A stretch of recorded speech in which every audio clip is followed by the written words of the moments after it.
Hello, welcome back to our channel. Welcome back. We just saw a movie called Obsession. It's a pretty scary movie. Yeah, it's a horror movie. It's directed by a guy called Curry Baker. I don't know if you know this, but he's actually a YouTuber. No originally. way. Yeah, he Just did like us. Exactly.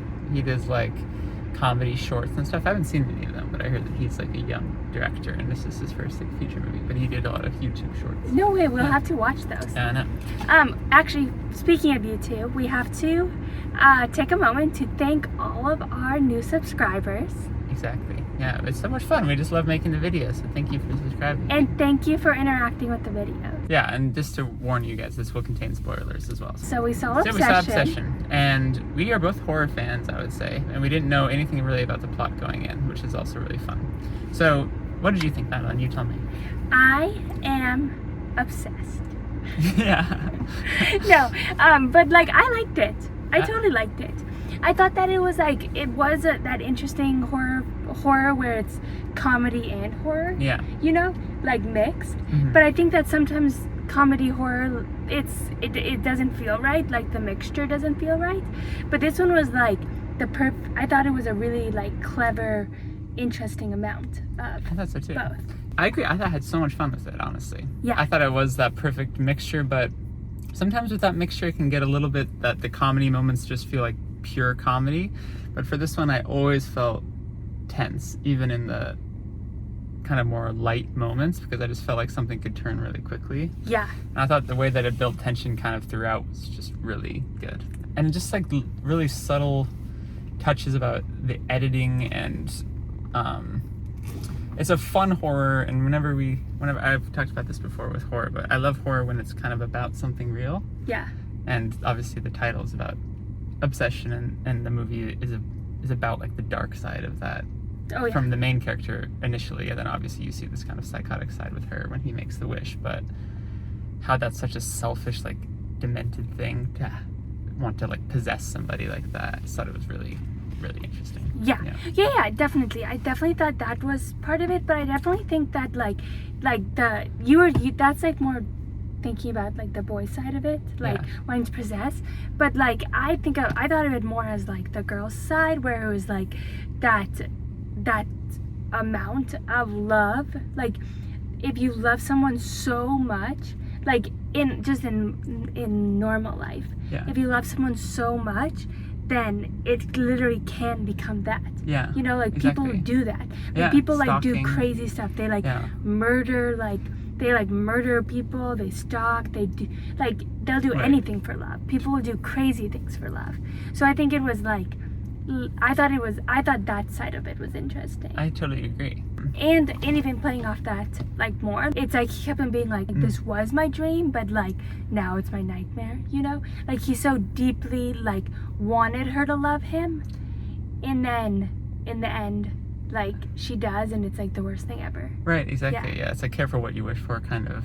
I think it's monkey paws is another, like if you make a wish on a monkey paw, it usually ends up backfiring. Like there's a bit of that's been done before, but I just thought this was a unique take on it. And I thought the acting was really good too. She did a really good job. She was so good. So good. She was like, and she's like a newer actress.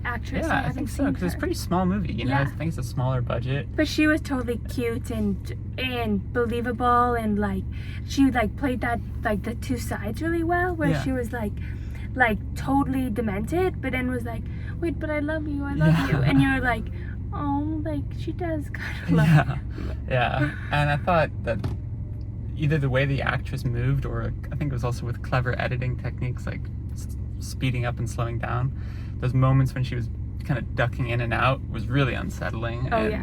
She did a great job, and the editors as well. I think they had a part to play in that. Yeah. I thought that was really good. I also liked that like there were very, very, very few adults in the movie. There was actually very few other actors in the movie. It was a small It was film, just like basically the four of them. Yeah, I agree. Outside of like the party scene and the you know, musician place. Right. But it was like, it was not like, it was very small. Yeah. It's like a really contained film. I would be curious to know the budget. I think it was probably really small, but it seems like, I mean, our theater was totally full, and it seems like it's really kind of caught fire, so that's great. And they were all young. That it was like a youthful movie too. yeah, and I think You know? I think the director's quite young, like in his 20s, and it felt a bit like that. It's cool to see that voice in a movie, like finally able to come alive. Oh, it's starting to rain for us. I'm locking the car. I'm scared. Yeah, it was scary too. Like it had some real scares to it. I thought the scariest part for me was when Nikki, who was trapped and the body was speaking through the voice when she was asleep, saying that she's asleep now, like please just kill me because you don't know what horrible things going on to the real Nikki. I thought that was really disturbing and scary. So it had kind of the shock fun scares, you know, where you jump around in the theater, but it was also, that was really haunting and really effective. So Totally. Yeah, I know exactly. And like I kept on thinking like, oh, I just want like that first girl to come back, you know, the first Nikki, because she was like really fun. Her character, like the character she was playing was so fun, and like I could see why he like was liked her, you know. Right. And then when she switched, she like honestly switched a lot. Like it was like totally different. Yeah, I thought so too. Yeah, and I just thought there was a lot of cool choices in the movie.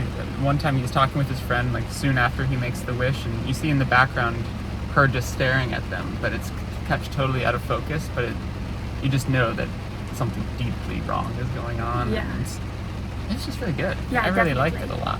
Yeah, and I liked just the whole feeling of the movie. It like almost felt like indie-ish type stuff.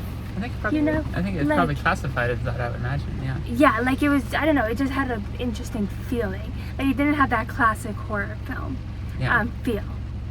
I thought so too. Yeah, I would totally recommend you guys go check it out if you're a fan of horror. Definitely, and even if you're not, it honestly is fun. I mean, you have to like horror because it's a horror movie. It's scary. So you definitely don't go if you don't like to be scared. That's all I have to say. Do you have anything else you'd like to add? No. It was our first like IMAX movie too. We went to a different. We went to a different theater because it wasn't showing in our favorite theater. Yeah. But this was fun too. It was. So, okay. Big screen. Do you have you want to do a score out of 10? Yeah. All right. 8 out of 10. Yeah, I think I would probably give it an 8 too. That's one of our highest rated movies we've done so far. All right. Thank you guys so much for listening. Bye. Bye bye. Bye bye bye bye bye.